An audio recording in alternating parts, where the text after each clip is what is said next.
Hi, I'm Drew. And I'm Sam. And welcome to Drewling Samantics.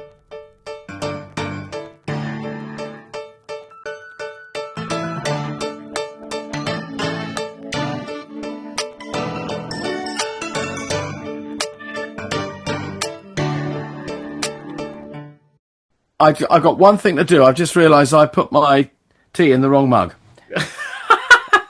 Gotta get me Drewling Samantics mug. Yeah. I'll be 30 What Drew doesn't realise, he's gone out of the room right now, is he thinks he's going to come back in and then we'll start again. But actually, no. He can suffer the consequences of choosing the wrong mug. And this can be today's intro. He'll have thought, oh, we're going to do like a nice, hello, mate, how are you? No, I'm going to embarrass him. And he can be reprimanded for his mistake. So as soon as he comes back in, we're going to spring that on him. So, are you there, mate? You all right? Oh, yeah, I'm here. Yeah. What you don't realise is I've just had a chat with everyone listening. We're not doing an intro now. That was the intro. You've been reprimanded for not having the correct mug, and you now have the opportunity to apologise to all the Drewling Samantics fans. Away you go. I'm deeply sorry, everyone. Obviously, I look. There it is. I am all, merchandised up. I'm sorry. Anyway, how are you, mate? All right. Stitched up there. Yes, I'm very well. I'm going to have a slurp now. Yeah, please do. Cheers. Oh, there we go. Yeah, I'm very well. Yeah. I'm a bit busy. I've had a couple of, since I last saw you at the flat, had a couple of weekends of very busy gigs. And just finished, where are we now? Yes, last weekend finished a musical balloon band gig with Verona. Very nice. She's doing a little tour at the moment of libraries and venues for Cambridgeshire library service. So we're doing that at the weekend, and we're off to the National Rural Touring Convention this week. So we're going to have some meetings there about small venues and touring to smaller venues. So yeah, it's going to be interesting. Wow. Sounds quite. I know. What have you been up to? Now, important. Can I ask? What? Can I ask? Have you had any news? Oh yeah, no, I didn't get it. Oh bum. Oh, I'm sorry. When did we talk about that? Was it? I can't remember. I can't remember. We chatted about auditions and bits and bobs, didn't we, recently? So yeah. It was. It's got to be a few weeks ago. But either way, yeah, no, sadly I didn't get it. I won't go into details because it's not my place to. Number one, regarding the role, because actually I don't know who has got it. I know other people that were up for it. Yeah.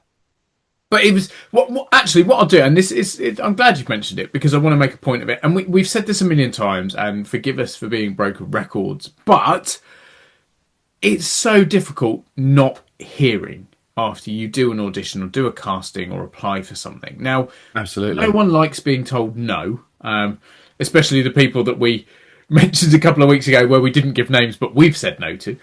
Yes, but in general, across the board, no one likes to hear no, particularly in our industry, because the chances are you've put your heart and soul into something and you don't tend to audition for something that you don't really want. So to then be told, sorry, it's a no, not great.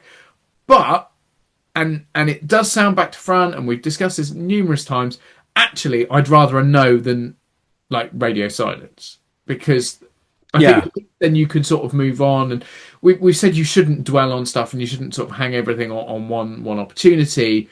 But you can't help but, if something has interested you enough to want to go for it, you can't help but going, oh, did I get it? Or I haven't heard from that yet. Now, this particular job that I mentioned previously, and this happens to be the one where we talked about it, where I ended up doing 2 songs instead of 1, yada yada. They came back to me and they said, look, we really enjoyed your audition. Thank you so much. You were great. But it's a no this time. Please do audition for any of our future things. We'd love to see you again. And we've got other stuff that potentially we could have you in mind for. If you would like further feedback, please do get in contact. And that's number 2. That's another big thing. And when I imagine actually this will bring more conversation, because you've done audition panel and castings lots of times. I've done a few little bits, but it's something that whenever I've been involved, particularly as people know, work with Reflex Theatre, with Callan Durrant, we will always give feedback if it's requested. So yes, we'll always give it a yes or no. Obviously, you've got to give a yes or they don't work for you. Stupid thing to say, so. But we'll give a no as well. And we'll always do in the same way that this company did to me. Say, look, if you would like further feedback or would like to ask questions on our reasoning, within reason, please feel free. So I went back to them and said, obviously, I'm enormously disappointed not to get it because I really wanted this. I really felt I would have been perfect for the role, yada, yada. But yes, could you possibly give me any feedback with regards to what I could have done differently so I can use that in future, or perhaps something that I should work on? And actually, they came back again and said, look, nothing. Like, there was nothing. You did nothing wrong. You were brilliant. You could have been the perfect fit, but it came down to the team they were putting together and the right contrasts and the right people complementary to one another. So the way I've read that, and feel free to correct me, but I imagine you'd probably see it in a similar way, is it didn't matter how good I was. I could have been the triple Oscar winning best performance anyone had ever seen. But because for some reason, whether it's look, whether it's style, whatever, I didn't fit in amongst others that they were going to cast or they'd sort of gone for, it was never going to be me. It was never going to work like that. So, I mean, it depends, doesn't it? I mean, I think under the circumstances, it sounds like they were looking to put a certain look of people together to fit a certain picture they had in their minds. And like you say, you were good enough to get in the room, but on the day they've gone, actually, this, and this. Yeah. And you can't, and there's nothing you can do against that. All you can do is put yourself up for the job. Fingers crossed that they like you enough to see you, and then it's out of your hands then, isn't it? We've said it so many times that it kind of is sort of do it and forget it. But I have to say, and it happens more and more now, that, people that audition are being forthcoming with feedback. It never used to be. Like you say, we've said it many times. You never used to hear a thing. No. You could do a casting. I understand sometimes with commercial casting that they see, dozens of people and they just don't have time because it's a fast turnaround. But I mean, with very often with television and theatre and film, they're casting quite some way in the future to get that balance that they can afford to come back. And particularly if it comes down to only a few people in the frame, and then you go, well, what was it? What could I have done anything else? What was it? And particularly sometimes if you go for something that is a bit out of your scope, or you're taking a little bit of a risk. And like you said, you kind of threw two songs and went, was that the right thing to do? As it turns out, it was the right thing to do. And, it was all down to the casting and the chemistry, as they call it. Yeah, I mean, I've kind of, and this is putting it in very simplistic terms, but I've kind of looked at it like they had 4 roles they were casting for. They needed one to be tall and the others to be shorter. And I was going for one of the roles where they needed to be shorter, and the person, their only option or their best option for the tall wasn't taller than me. That's probably nothing like what it is, but that's the way I'm kind of looking at it. So it was something, the way their response read and the complimentary things they said suggested that it was something that was completely out of my control. I did nothing wrong. I couldn't have done any more, but it was just something that didn't fit through. No, I can't change how tall I am. I can't. There are lots of things you can't change. No, we've said it before. How many times has the phrase "they've gone another way"? And to elaborate, you go for an audition and it'll be they want someone.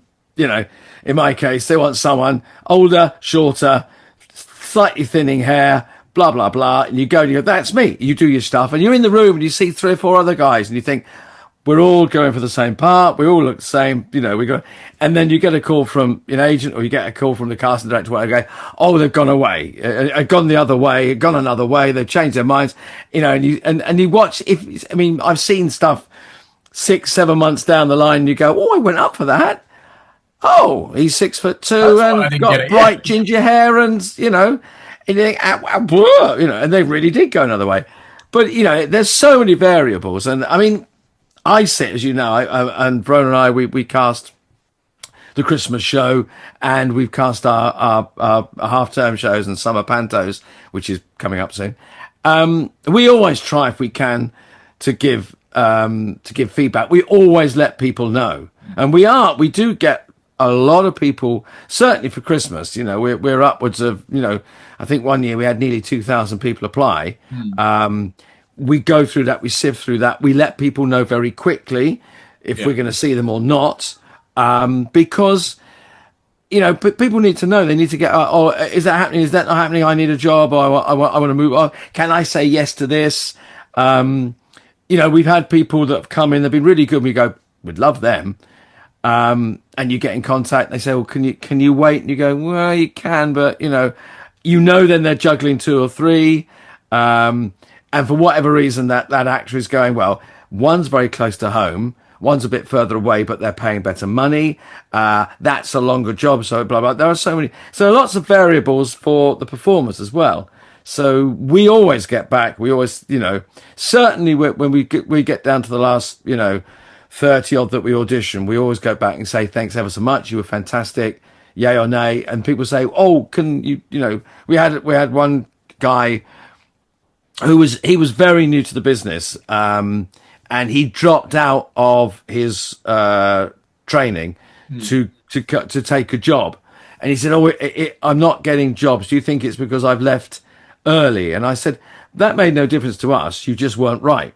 Yeah. You were very good, but we couldn't slot you in, a bit like yourself, the way that the cast was looking.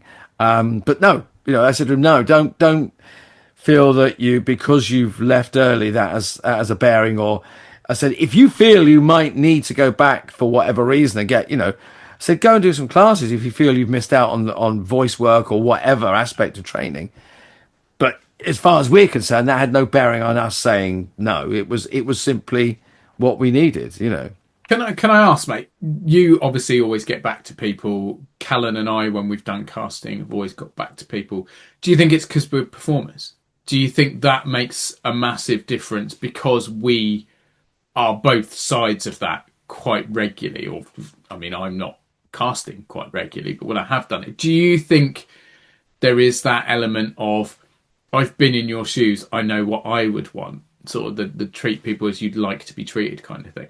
I think personally, yes. I mean, right the way down the line, I feel that, you know, that we're both Ron and I being performers, we are very conscious of being treated well, you know, making the whole audition process, you know, as, you know, do as you would want to be done unto you, sort of thing. And I mean, there is a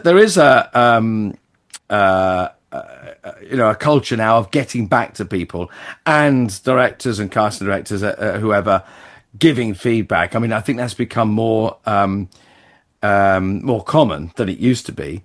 But I do think being a performer, because the last lot of auditions we did for Christmas and for the half-term show, a lot of people said, thank you so much for making it such a lovely room and making it, I'm thinking, it's not difficult. It's just to be nice people. You know, I mean, yeah, we do say, you know, I mean, we did have a couple of people late. And we're going, we will see you, but you're going to have to wait now until, you know, whenever, until we have a gap or lunchtime or whatever. But you know, if you can wait, we'll definitely see you. But you were late, so you know, I mean, I've gone for auditions. I mean, you know, and I've been late myself once and had said, no, you're late, sorry, bye. If you can't turn up on time, and I'm gone, yeah, fair enough. You know, one time it was my fault, another time train derailments and goodness knows what else. I'm on my phone going, please, you know, and they're going, thank you very much. Yeah, get here, mate. We'll see you. Yeah. But, you know, as they say, shit happens. But sometimes, you know, you try and be helpful. I mean, we had people turn up and late and having a right. I'll go, well, yeah, but I'm only 5 minutes. Just, but the other person is in there now. You know, we heard nothing from you. You know, and now it's, well, don't. If you're going to stand there and argue, but you know, I don't want to work with you anyway. You know, so you might as well pick up. 99 times out of 100, an audition panel or a casting are going to be sympathetic to if something's gone wrong. Like I turned up quite early on in my career, I had an audition for a musical, which was being produced by the Royal Academy of Music. So I went into London, and I'd travelled from down south, and it had been a nightmare journey, and the train had been delayed, and then they'd stopped at a certain point. And I don't know if there was a tube stop closed or something, but I couldn't get all the way in. So I had to walk quite a long way, and it was pissing with rain, like proper, like literally walking through a sheet of water. And I turned up at this audition, and I think I was on time, barely. Like, I don't think I was late, but I sort of walked in, and they looked at me, and I was just drenched, and they were like, do you want to take a few minutes? Do you want? I was like, yes, please. And they were absolutely brilliant. And I mean, people are human. Like they will be accommodating. Absolutely, absolutely. But equally, if you go in with an attitude, it's going to go wrong. I mean, I've not been on a casting panel very much. When I've done it, I've enjoyed it. I've also found it really quite difficult because you empathise almost too much with the people the other side. And I guess you know what's going on. You know what's going through their minds, and people make odd decisions at times, and you go, wow, I'm not sure I would have gone that route, but brave or what have you. I mean, and you must have loads of stories. I haven't got many because I haven't done it very much, but the one little thing that sticks out in my mind is how we've talked before about lying on CVs or sort of embellishing things you can pushing your luck a little bit. Yes. we had this guy, and it was an online audition, so thankfully he hadn't had to travel. Actually, it's reminded me of a second one now. I'm going to do my two and then let you get through a load, because you must have loads. But I've got a couple. So one was an online audition, and this guy, he'd sent through his portfolio and stuff and his headshots, and then dialed into this Zoom or whatever it was called, and this guy appeared, and the other person I was sort of auditioning with, I was like, who's that? Who's this? Hello? And he's like, hi, I'm blah, blah, blah. Well, your name matches.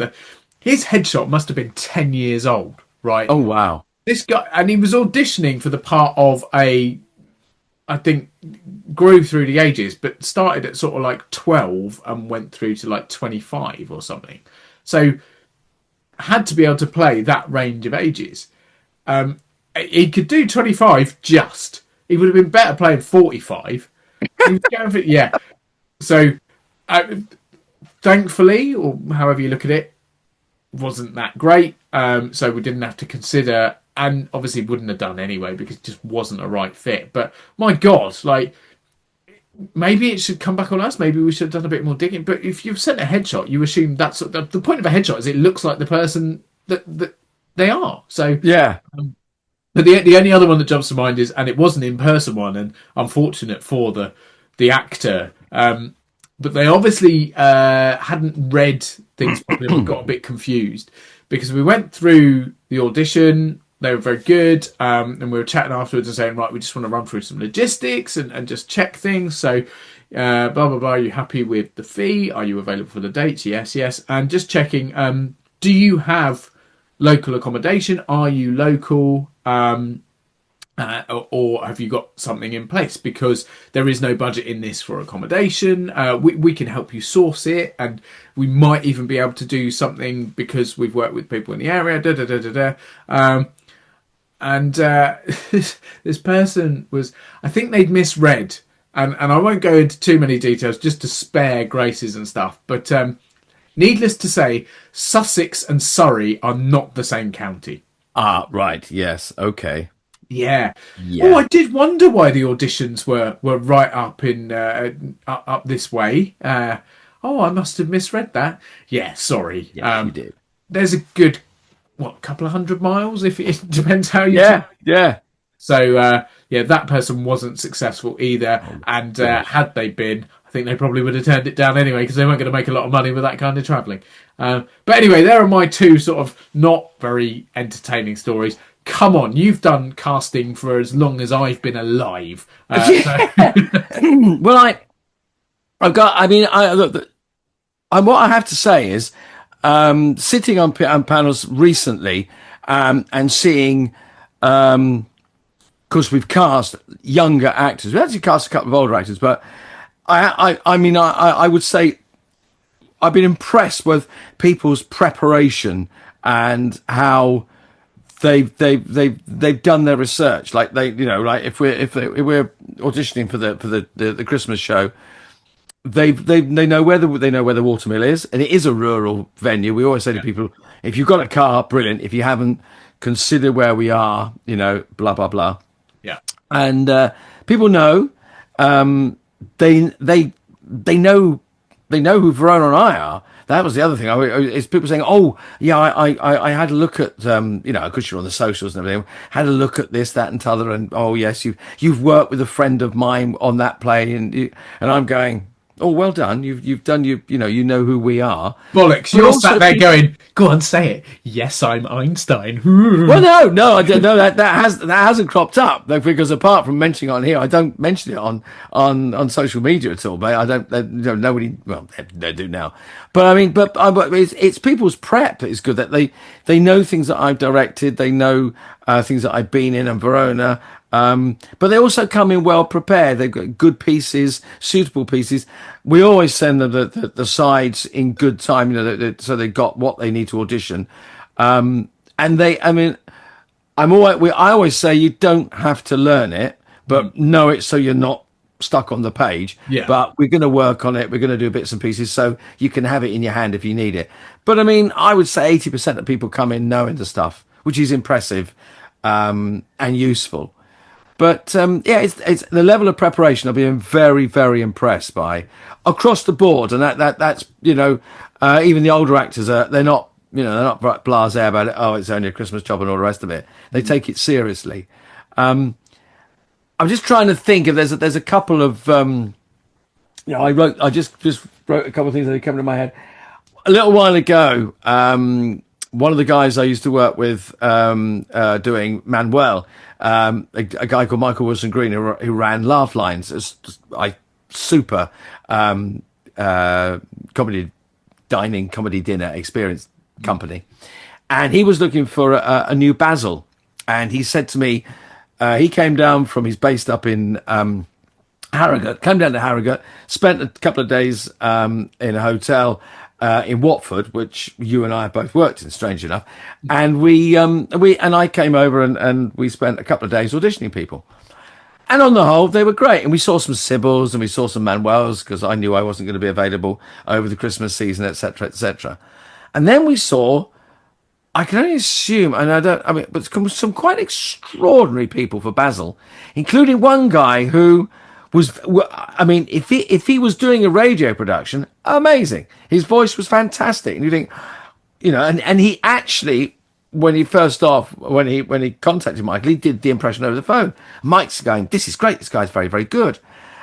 And then he walked in, and he's probably about an inch taller than me, so he's about 5'7", and totally bald, completely bald. Right. Wasn't bald through choice, i.e., having a haircut. He was bald. And he said, I could get a wig if you need a wig. And we're both going, yeah, you'll need a wig, and you need probably another 7 inches in height as well. He sounded great, but he was really taking a punt and wasn't suitable at all. And we very gently let him down, saying, well, look, you're only an inch taller than Drew. So if you and Drew were playing Basil and Matt, it's not going to work. Thanks ever so much. But I when I was at drama school, we were always in our finals term, we were encouraged. They would have 2 students on the audition panel, all running the auditions. So you would have whoever's on the auditional panel. There would be a couple of directors, the acting technique teacher, whoever on the panel, and a student. So there'd be a panel of 4, 5, and then outside you'd have a student, running the auditions, clipboard, and we were there basically to say, look, on the panel today, you've got blah, blah, blah. Do you want a cup of tea? Would you like some water? If you need to get changed or anything, through there's the loos. Chill out. You've got plenty of time. Don't worry. Yes, I'm in my finals. It's fantastic here. I hope, I wish you all the luck, blah, blah, blah. And I found sitting on the panel the pressure of that was immense. But also sitting there was like, bloody hell, I know what these guys are going through. We all in the room, everybody was experienced and everything, but I really felt for these people, and I was trying to find some good in everyone. So that was good, because that's what the students usually did do on the panel. We would go, yeah, she was very nervous, so I think that's probably why the voice was a bit wobbly. Or, yeah, he was, he forgot his lines, but, don't worry, all this thing. And they're going, yeah, but he's this, he's that, yeah, blah, blah, blah, blah. They've got the business of putting the course together. Yeah. We're there to be nice, with a, good cop, bad cop. But outside the room, that was extraordinary, because I know what I was like. I mean, I auditioned for 7 or 8 drama schools, and I can remember now, it just makes me shake with because I was desperate to go to drama school. Yeah. And we paid a fortune to audition. And I prepared, and you're there with 30, 40 other people. And then when I auditioned for Guildhall, we sat in a corridor, and everyone, there was 2 lines in a corridor waiting for the yay or nay. And we set the alarms off because everyone was smoking, and the alarms went off, and the days when I was there. And we had to evacuate the building, and they were going, for God's sake, tell these people, because they set the alarms off. But we had one guy turn up, and I will never forget it, because I'm sitting there, and it was I remember, what was it? It wasn't a warm day, but it was it was one of those sort of, it wasn't it was autumn time, or anyway, it was a bit cold and damp, and we were in a big church hall in Phil Beach Gardens in Earl's Court, near where the old Earl's Court Exhibition Centre used to be. Big church, and the church so high that all the windows at the top were all smashed, and it was so high up that they never were repaired. So we used it as a rehearsal room. It was always bloody cold in there, summer or whatever. It was cold. Yeah. So I was the audition panelists sitting there, and I'm taking in cups of tea and coffee to keep them warm. And one of the directors, she was sitting there, sort of faux fur coat, and it was like, oh, she looked like Dame bloody Maggie Smith and all the rest of it. And they're all sitting there with mufflers on. And because all these kids are coming in, all around about 19, 20, all want to go to drama school, and they're all in their lycra and stuff, and I'm thinking, stick a sweatshirt and a pair of jeans on, it's bloody cold in there. And I kept saying, it's really cold in there, guys, keep warm. They're all hugging the radiators, and I'm, and they're all shivering outside, and I was saying, I'm so sorry. But this guy turned up, and he was extraordinary. He was about 6 foot, and he dressed as like Sherlock Holmes. He had this sort of big cape on, and this deerstalker, had a cane and everything. And he went, his name was Christopher something. I remember it was Christopher. He said, my name is Christopher, blah, blah. He said, I'm here to audition for Webber Douglas Academy of Dramatic Art. And I went, well, you're in the right place then, mate, And I said, sit down. What time are you? Ticked his name off. Do you need anything? There's water over there. It is a bit nippy, so there's tea and coffee if you want it, blah. There's somewhere to change. Look. And he sat there, and he just sat there with his hand on his cane. It was terribly. And I thought, well, they're either going to love you or hate you. And I said, do you need a prompt because there's a student in there, they will sit on the script and prompt you if you need be. And he went, no, I'm absolutely fine, thank you. And he could only be about 20. He went in and he started his piece. And what I didn't know when he was sitting outside with his cape on, he threw this cape back, and I heard this, oh, and I thought, what's going on? So I peeked through and there was a little sort of letterbox you could peek through, because then the panel would go like that. They're ready for the next one. You'd show them in. So I was peeking through, and the whole panel like this, because this guy was naked from the waist up, cape over the top with his scarf on. I didn't see any of this because his huge, fucking great deerstalker cape. So that had come off. He was waving his stick around, and as he was going, he was starting to strip. And to get this, it was just extra. I can't remember what piece he was doing. I remember looking across to the other guy on the audition panel, and he was just like, oh shit. The thing was, to be fair on them, they didn't stop him. They sort of let him carry on. Right. And then I don't know. I mean, he wasn't doing anything wrong, but he was just taking his kit off, which seemed to be, it was for a Shakespeare piece. I can't remember what bloody hell it was. But Yeah, so he was, and he finished, and they went, okay. He went, and now for my comedy, and they went, no, you're all right, you're okay. You don't have to do your comedy piece. We think you're funny enough. Was I remember someone on the panel going. So and there was this frantic waving, and people who do the letterbox. And I thought, shall I make them wait a bit longer just to get just a little bit of student revenge for all these 2 years you've pushed me, pulled me? So I gave them a little 30 seconds longer than he needed to be in the room. Then I opened the door and I went, would you like to follow me? Thank you ever so much. I hope that went well. Shut the door. And as the door shut, one of the directors went, Hilary, she went, Andrew, he went, yes. And she went, I think we might need a little break. and they stood. Then he had all the husbands. He just stood outside in front of, I don't know, about another 4 or 5 people waiting to audition, and just put his clothes back on and made himself very comfortable. Said, "Well, thank you very much. I enjoyed that. Went rather well. Good day." And off he went. Never saw him again. Don't know whatever happened to him. Looking amazing. Absolutely extraordinary. Wow. It was quite. I mean. I worked for another company, a children's theatre company, and we were doing a very fluffy, gentle, soft little story. And it really was with little, it was for sort of like 4-year-olds, 4 or 5-year-olds, little puppets. And we had a little storyboard and everything. It was basically getting people in. And it was storytelling. And I loved it. I did a couple of months of this, and it was fabulous. And we auditioned, and we said, bring a little song in, just something very gentle. You could even a nursery rhyme. And the songs in the piece were really sweet. And one of the guys played a guitar, and it was that kind of really lovely, gentle storytelling. And this guy came in, and lovely guy, did his piece, did a story. He was fabulous. You think, oh, this guy's lovely. And you sit and you go, I'd like to work with him. He's lovely, perfect. And then he sang. He got the guitar out, and he got a little amp, like a sort of little busker's amp, plugged it in, and he sang very well, but quite surprisingly, "Sweet Transvestite" from Rocky Horror Show. And he would bang it out. I'm just a sweet, and it was this, and we were all like, oh, pushed back against it. Bloody hell, weren't expecting that. It was good, but so inappropriate for a fluffy little, children's storytelling show. Yeah. It was hysterical. It really was. And I mean, I was sitting on the panel and we go, what do we do? Because he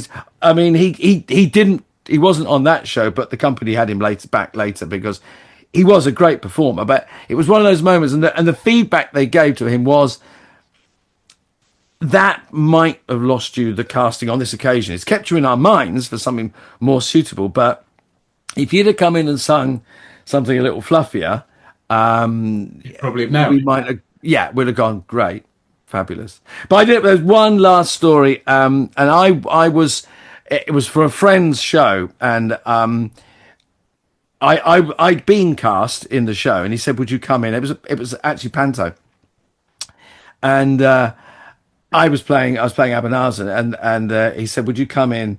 Lovely David Lee, Pantone Productions. He said, "Would you come in and sit on the panel and read him for the various?" I said, "Yeah, I'd love to."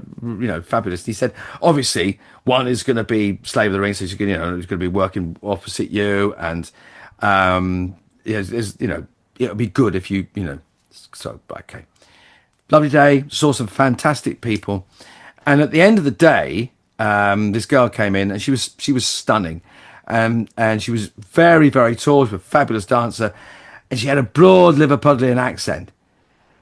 And she, at the end of the day, we said fabulous, and Dave was going, "Oh, we got to have her. She's great. She's got a great character and everything." And then we were just sort of literally tidying tables away, and then suddenly there's a knock on the door. He said, "Dave, lock the toilets. I can't get in the toilet." "Well, why is that?" She said, "I've left my knickers in the toilet." And when she got changed into her gear, she'd obviously slipped into a leotard, taken her knickers off, left her knickers in the toilets, And they'd shut the toilets up, and she's standing, I need to get my knickers. I've lost my knickers. My knickers are in the toilet. You know, like, brilliant. It was like, okay, you know, obviously David just went, you can deal with this one, Andrew. Thanks a bunch. We like toddled off down and said, is the caretaker around? Could you open the toilets up? This young lady's left her underwear in there, you know. I've left my knickers in the toilet. It was fabulous. Yeah. You dirty old son. No, amazing. I mean, it's intriguing because I guess you have preconceptions. Like when you've done a million auditions, and then you think, well, if I was ever on a panel, I'd do this and I'd do that, we've got to get on because we've got other stuff to do. But one quick question: if you had to give advice to either your previous self or someone else auditioning, having sat on multiple audition panels or been part of casting teams, what would there be one thing that you would pick out of all that? Because from my perspective, and I've not done it a great deal, but I would go back to something that you said earlier and just say, be prepared. Like, if you're given a script, bloody learn it. If you give it the day before and it's 12 pages, it shouldn't be like that. But you know what I mean? Fair enough. But if you're given a script with time, learn it, because it makes you able. And I know that when I've sat on panels, I'm less concerned about people getting every single word right, as long as the thing comes across and they're doing it and it's not changing the piece. I'd rather they'd learnt it nigh on word perfect, unless it's Shakespeare, different, you know what I mean. But that, I think, to me, is more important to see them be able to perform something, and that's what I try and do, than to go, well, I've got it absolutely word perfect, but it's like I was reading in a monotone voice. So, is there anything that I think the two things that I've noticed that have stuck with me about people that I've watched and I've liked and I've either employed or I've worked with, or if they've been, as you say, been prepared, they've known about the company and the people they're going to be dealing with. So they know who, like, it's not, I'm not, you know, I'm not blowing smoke up my own arse. I don't need them to go, oh, I know Andrew Fettis and all the rest of it. If you know about what you're coming to do, you know, it's no good people going, oh, so it's this and it's that. And it's, you know, the people like that, you go, you don't really know what you've come here for. And I try never to throw people a curveball. So, you know, I give people as much information as possible. And then for them to go away, like I do it, you know, when I go in, I try and know who the director is. I read the play. I, you know, look at the theatre where I'm working or the venues or blah. Go in well informed. And the other thing is, you know, that thing where people say, they go, any questions? Yeah. One of the things I you know, and you always go, no, and I think you've told me everything. I now have tried, and I've had a couple of people come in with a question, and I think, just, you know, even if it's, you know, I don't know, how long have you, I mean, we've had people ask us, how did you get involved with the, you know, with the old Watermill as a venue and blah, and I've asked people, you know, things like, you know, writing, that must have been interesting, writing the piece, how long has it been in, you know, something like that, if it's, you know, because having a question, it then makes you look interested.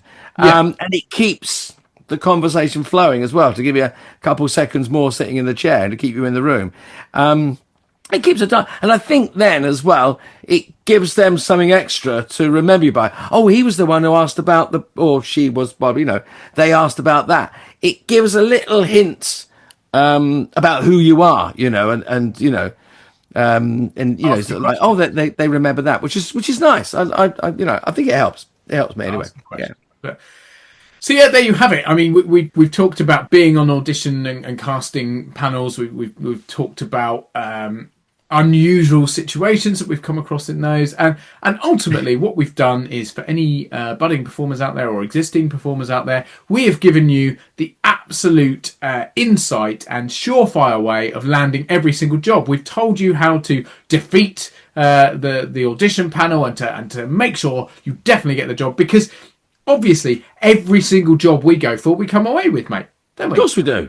Of course we.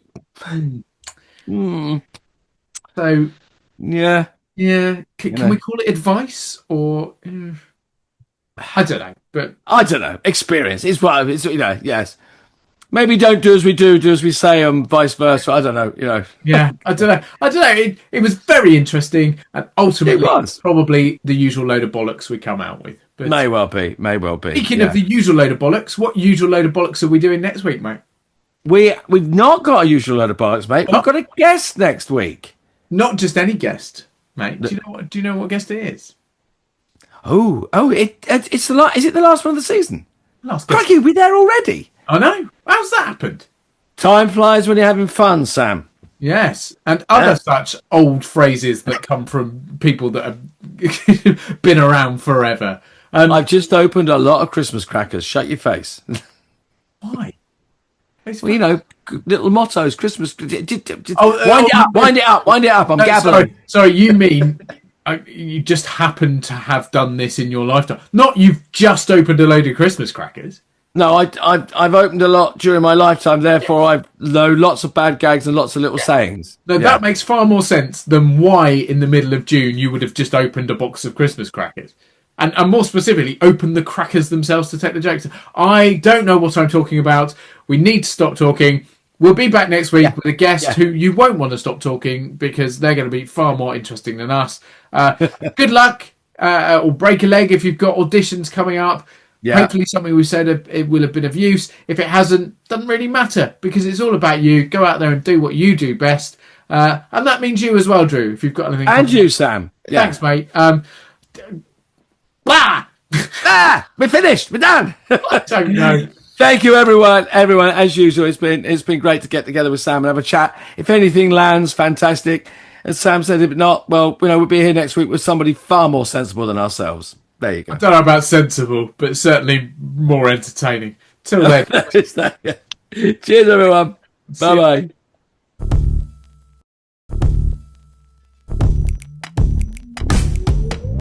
Thanks again for watching this episode of Drewling Samantics.